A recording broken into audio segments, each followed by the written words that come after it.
반갑습니다. 오늘 살펴볼 말씀은 에베소서 1장 말씀입니다. 제가 은혜를 받았는데요.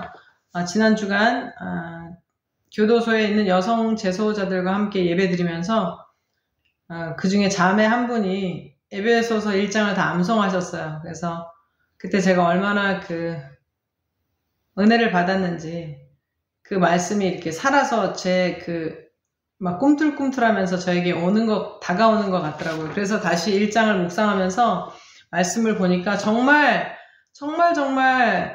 성도들이 알아야 하고 다시 짚고 넘어가야 하고 우리의 신앙의 그 어떤 풍성함을 위해서 반드시 알아야 하는 그런 사실들이 많이 말씀되어 있더라고요. 그래서 이 말씀을 나누고자 합니다. 먼저는 사탄이 가장 탐내는 게 무엇일까요? 사탄이 가장 하나님 것 중에서 탐내는 것이 무엇이냐면 사람의 영혼이죠. 사람의 영혼, 사람의 마음, 사람의 뜻, 사람의 힘, 사람의 사랑. 신명기 6장 5절에 보면 너희는 마음을 다하고 뜻을 다하고 힘을 다하고 또 목숨을 다하여 하나님을 사랑하라. 하나님을 사랑하는 그 사람의 마음을 뺏고 싶은 거예요. 그 사람의 영혼을 훔치고 싶은 거예요. 그리고 우리의 그 영광을 주시고 우리에게 한 몫을 나눠주신 예수 그리스도의 피값으로 우리를 속량하시고 우리에게 성령으로 보증금을 내시고 인치셔서 우리를 확증된 그 하나님의 자녀된 권세를 누리지 못하게 이미 기업으로 받은 죄사함 받았고 또 하나님의 기업을 우리의 몫으로 나눠 가질 하나님의 자녀에 대한 그 분깃을 누리지 못하게 하려고 계속적으로 방해하는 겁니다. 그래서 에베소서에서 마지막에 6장에서 우리의 싸움에 대해서 얘기하잖아요. 공중권세 잡은 자들에 대한 우리의 싸움이다라고 말씀하고 있지 않습니까? 우리가 하나님을 아는 것, 하나님의 어떤 우리에게 아버지, 우리를 양자 삼으셔서 우리에게 누리게 하실 그 기업의 풍성함이 무엇인지 우리의 믿음을 따라서 하나님의 그 역사하심의 위력이 크심, 이 무엇인지를 우리의 마음 눈을 밝혀서 알게 되면 그것이 배가 아프니까 그죠? 시기와 질투와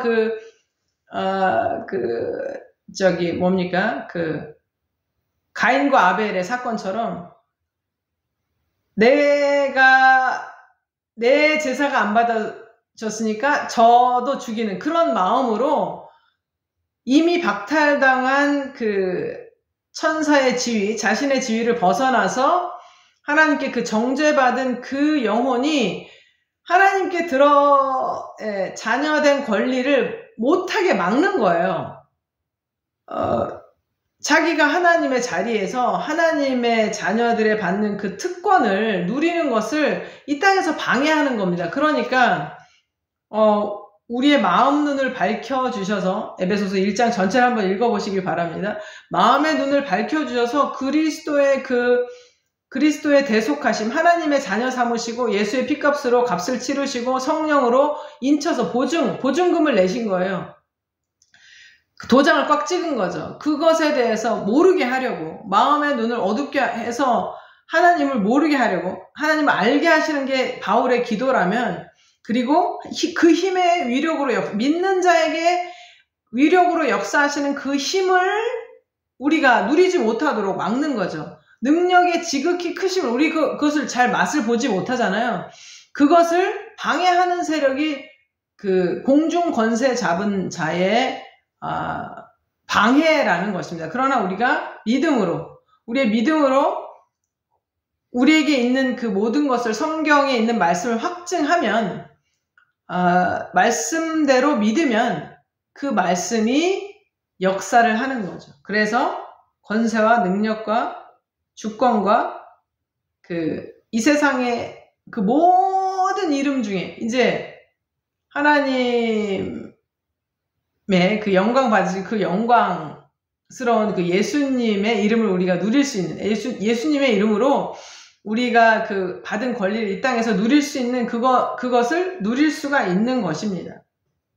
그래서 하나님께서는 이 모든 것을 방해받은 사람들, 즉 하나님께서 주신 그 영광을 모르는 지역에 있는 사람들, 감옥에 있는 사람들, 어둠 속에 갇혀 있는 사람들, 그들에게 주목하고 계시죠. 그리고 이제 사람들은 하이라이트, 그러니까 스포트라이트가 비치는 곳을 주목하죠. 아, 저기 뭐가 있다. 아, 저게 유명하다. 맛집이다. 그런데 가지만 하나님의 시선은 그것을 잃어버린 사람들, 창기와 세리들, 또 내가 받을 자격이 없다고 생각하는 그 어두움에 갇혀서 보지 못하는 사람들, 또 소외된 이들, 다문화 가정들, 뭐 다문화라서 뭐 제가 뭐 비하하는 것이 아니고요. 그 어떤 그 자랑스럽게 그렇게 부모님을 말할 수도 있지만 그렇지 않은 친구들도 있거든요. 그곳이 사람들이 주목하지 않고 환영하지 않는 그곳을 하나님께서는 주목하시고 우리가 그곳을 보기를 원하시는 거죠. 이미 구원받았고 할 수 있는 분들은 그것을 하면 돼요. 더 하면 되고, 그러나 그런 기회조차 없고 눈이 가려져 있고 마음이 닫혀 있는 분들에게는 그 영혼, 하나님께서 이 세상에서 가장 귀한 그 영혼에게 그 생명, 마음의 문이 열리고 하나님의 몫으로 다시 회복되기를 바라시는 것이 하나님이 우리를 향한 그런 뜻이지요. 그렇기 때문에 우리는 내 몫을 받아서 누릴 뿐만 아니라 그 아직 자기 몫을 받지 못한 사람들, 이거는 뭐가 생기는 게 아니에요. 그냥 하늘에 쌓는 복이죠. 왜냐면 하늘로부터 신령한 복을 받았고 우리가 하늘로부터 몫을 받았으니 거저 주는 거죠. 이것은 노력이 필요합니다. 그런데 그것을 통해서 하나님께서 주시는 은혜는 이 땅에서 무슨 보화를 갖거나 세계 여행을 다니는 어떤 부부는 물질을 하도 여행을 다니다 보니까 어떤 물건을 사는 것이 자기 인생에 그렇게 중요한 게 아니라는 걸 깨달았다고 하는데 우리도 마찬가지죠. 정말 중요한 것을 하면 그 어떤 그 결과적인 복이 아니라 어떤 일을 하면서, 그러니까 현재적으로 진행형으로 기쁨을 누릴 수가 있는 거죠. 그래서 그 기쁨이 풍성함이 너에게 넘치게 하려 함이라, 뭐 바울이 그런 얘기 많이 하지 않습니까? 그러니까 이건 해봐야 알아요. 제가 존경하는 목사님이 말씀하시는 것처럼 맛을 봐야 맛을 아는 샘표간장처럼 그 맛을 봐야 아는 겁니다. 해봐야 돼요. 무엇을 포기하고 하나님의 뜻에 집중하면서 그것을 할 때 주시는 기쁨이 말하자면 없는 힘도 생기고, 우리가 그렇잖아요. 어떤 일을 할 때 그 사람의 그 컨디션은 동일해요.